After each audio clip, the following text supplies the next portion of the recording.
Hi, Lucy. I'm going to show you how to work with this data set. I think fundamentally the issue that you're having here is that your data are not formatted in tidy format. And that is kind of the industry standard in the scientific world as well as any of the professional uses of data in the business world. So this is something that will serve you and your students, well beyond just this example. Um, what you really need to do to get data in a tidy format is you will need to consider what variables do you have in your data set, and each column gets its own variable. And then every time you make an observation, that gets its own row. So I'm going to work through that with this. Let me I'm going to insert a couple of extra columns here to the left just to work with here. But as I think about what variables you have in this data set, you have one variable that's called group, and the values of that variable are either group one, group two, group three, group four, group five. You have another variable in here, which is called treatment. And the values of this are water, water with dish soap, water and corn syrup, water, dish soap, and corn syrup. Those are your different treatments.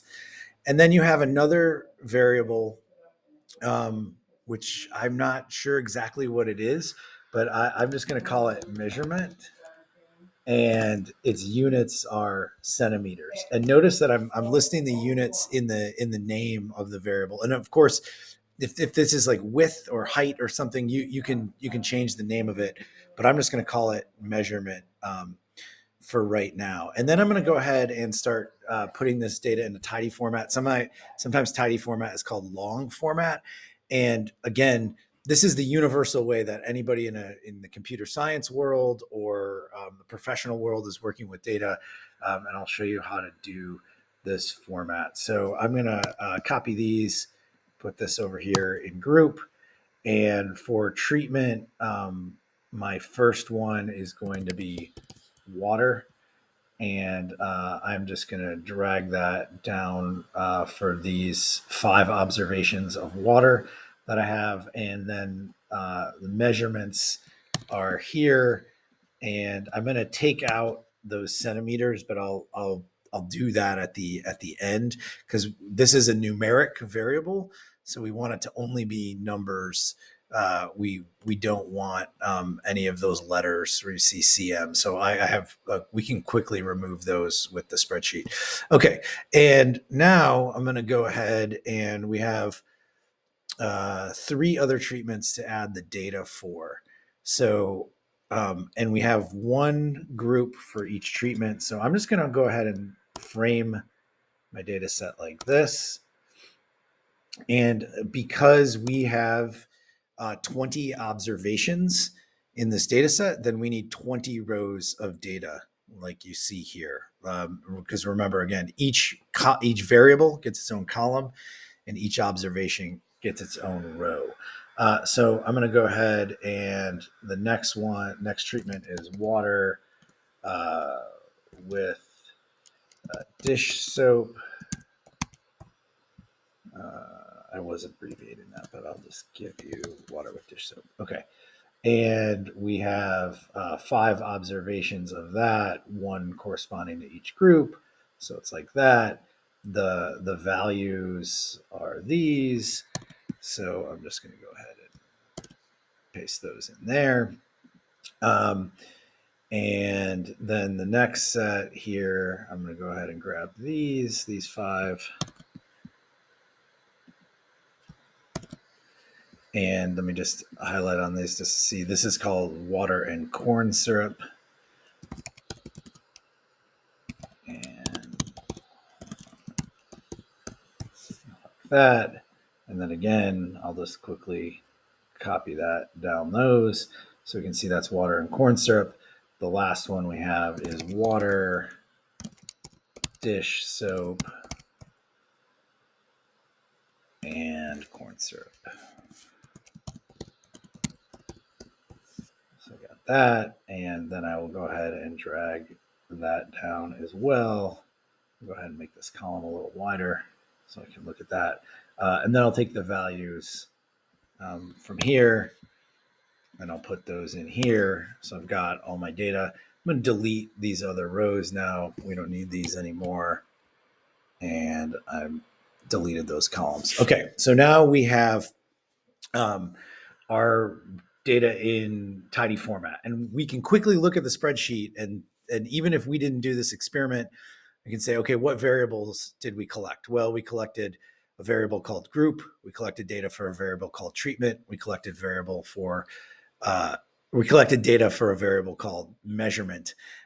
We can see the values of those. We can see that we had 20 observations. I'm going to also go ahead and clean up this column because we want to get rid of the CMs in there because this is a numeric variable. So the values we just want to have that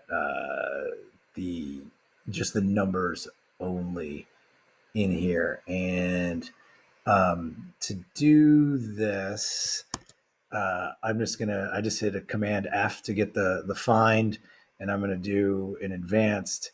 So I'm looking for anything that says centimeters, and I want to replace that with blanks. And so I'm gonna go ahead and click replace all, and that didn't work. Let me go back. Let me undo that and try again. Oh no, that did work. Sorry, that worked. I just couldn't see them because they were behind the cursor. So now you see this column. We have everything in numbers. I also always like to center stuff in my spreadsheets like that. I think it's just easier to look at what you have, but that's my own personal preference. So now I have this data. I'm gonna go ahead and take this data into Data Classroom. I'm just gonna copy it. This is one way to get it in. I could, so Control C, and I copied that. I'm going to take this over to Data Classroom, and I'm going to find this Import Data button over here on the left. You can see my cursor highlighted there. Go to Import Data, and I'm going to paste into this field. But one thing I want you to note, you see where these little format tips are? If I click that format tips, that's going to show me the anatomy of a tidy data table. So sort of indicating how you need to set up your spreadsheet. You can also see there's additional links up here to see an example, read more about tidy data. It'll take you into our user guide, and it's helpful for students as well to see how to do that. But again, I'm going to put my cursor right here where it says paste copied cells here. And when I've got it in there, I'm just going to Command V and paste it in. I'm going to call this bubbleology data. I'm going to save it. Now I'm going through these, the preparation checklist is asking me to do two things. It's asking me to put in a description of where the data came from and to choose a type for each column. So I'll say, I'll fix this. I'm going to go ahead and do that. First thing I'm going to do is the description, go up here to the pencil, and I'm just going to say, this is bubbleology data from Luci's class, and say, this is data I am using for an explanation to a teacher. So you can just see this is just a note for me because I'm going to save this file, and so I can know what it is when I open it up next time. And then the other thing I'm going to do is do these types of variables. You see these little indicators. Go into type, and this is numeric data, this measurement in centimeters. This treatment, this is categorical data. And this group, I could call this informational data, info, or categorical. I'll select it as categorical. There's some things we can do with it in that way. And I've got that data in. I'm going to save this so I don't have to do that again. my checklist didn't go off. Oh, some categorical values are rather long, and it's so it's saying, for example, that treatment, those labels, it's recognizing that they're so long they're not going to fit well on a graph. We can change that, but for now, I'm just going to ignore that, and we'll move on. Now from here, I can go on and access the graph wizard here, but I'm just going to, instead of going here, I'm just going to jump to the graph tab and build you what I think you were trying to build. I think you wanted to look at values of these measurements like this. And so now we're see these in a jitter dot plot. I think you're interested in seeing what the average is across, all the groups. So like here's the mean and standard deviation, or here's the mean and confidence interval. And then I think you're also interested in looking at those and comparing the treatment. So I'm going to go ahead and add treatment on here. And now we can see, water, water with dish soap. I think that was, and again, you could see how we could use some shorter labels here. I'm gonna throw graph over to the control panel. You can see it appears on the right, and then I'm gonna go up here. I'm gonna make those labels at the top disappear so we have a little bit more room. Looking at these, I might reorder these. So actually, let me just make this come back again. So I'm gonna go up here. Let me get this back. I want to look at my treatment groups here. So I click values right here, and let me take a look at what I would like to do. I'm just going to shorten these a little bit like this. This is just something easy I can do to shorten these. Um, let's see. We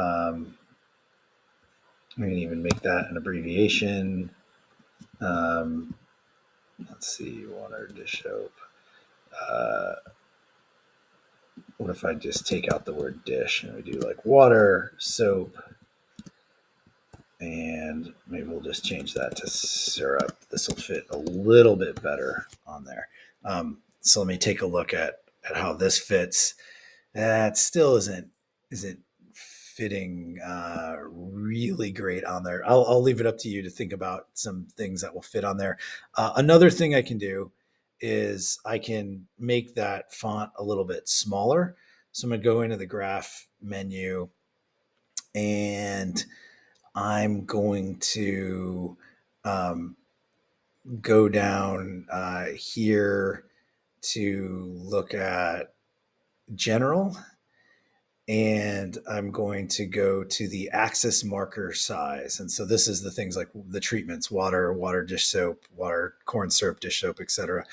And oh, sorry, not for Y. That's not what I'm interested in. But for X, I'm going to go ahead and make those smaller. And I'm just going to keep turning those down. And eventually they're going to get to a size where they will turn horizontally like that. So I did that. Also, one thing I'm going to do is I am going to go to the point edge width, and I'm going to turn that down to 0, actually, so they don't have edges on them. And then I'm going to position this over the center of there. I'm going to make the dot that shows the mean a little bit bigger to emphasize it. So I'm clicking on that. You see where my red cursor indicator is. Ooh, that's maybe a bit too big. Let me turn that down a little bit and go down like 4 clicks. And I'm going to make the indicator width a little wider. Let me go up. Let's go see how that looks as we make it wider.